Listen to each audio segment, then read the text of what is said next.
arriver au produit final. Deux molécules de pyruvate. Nous avons également des molécules de nicotinamide, adénine, dinucléotide réduit et également deux molécules d'ATP. Quand le pyruvate est son produit, parce que c'est produit où? C'est dans les cytoplasmes, c'est ça non? C'est dans les cytoplasmes. Or, dans les cytoplasmes, nous avons une structure qu'on appelle la mitochondrie. Lorsque les pyruvates ici sont produits, ça va maintenant être absorbé par la mitochondrie.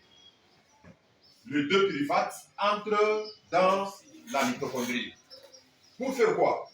Sur le pyruvate, nous avons la molécule de pyruvate, deux molécules. Qu'est-ce qui va se passer? Une fois dans la mitochondrie, il y a l'oxygène, il y a l'hydrogène, il y a également les CO2 qui vont être enlevés de ces pyruvates.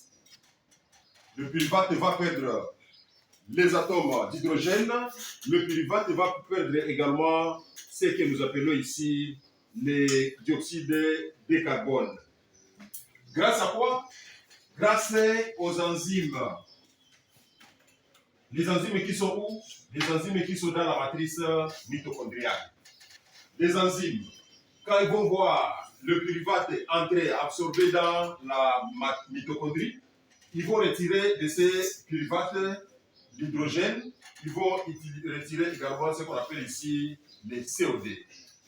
Lorsque les CO2 et l'hydrogène sont retirés, on va parler de deux réactions, la réduction et également on va parler de l'oxydation. Qu'est-ce que l'oxydation? Qu'est-ce que la réduction? L'oxydation, la réduction, comment on peut expliquer ces deux termes-là?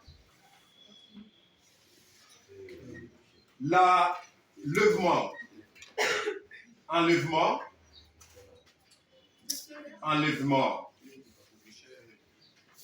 des ions hydrogène, on va appeler ça oxydation.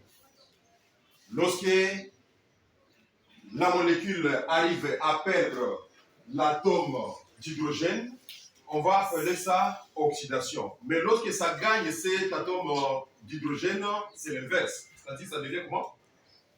Ça devient la réduction. Il y a la réduction, c'est le gain de l'atome d'hydrogène. Il y a également l'oxydation qui est la perte de l'atome d'hydrogène. Il y a deux processus qui vont avoir lieu ici. Il y a la réduction et l'oxydation dans ce processus qu'on appelle ici. Maintenant, lorsque l'atome de carbone est enlevé, lorsqu'il y a perte de l'atome de carbone, on va parler de quoi? On va parler de la décarboxylation. Nous avons deux processus. Nous avons oxydation et nous avons carboxylation. Lorsqu'on met les deux ensemble, on va parler de quelles réactions qui se passent lors de cette réaction de liaison. Oxydation et décarboxylation. On va parler de quel processus? Mettez ces deux éléments ensemble.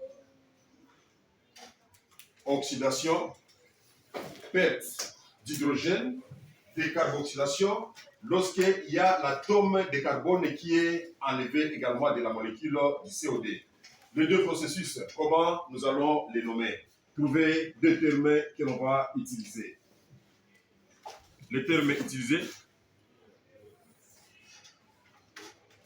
on va parler de la décarboxylation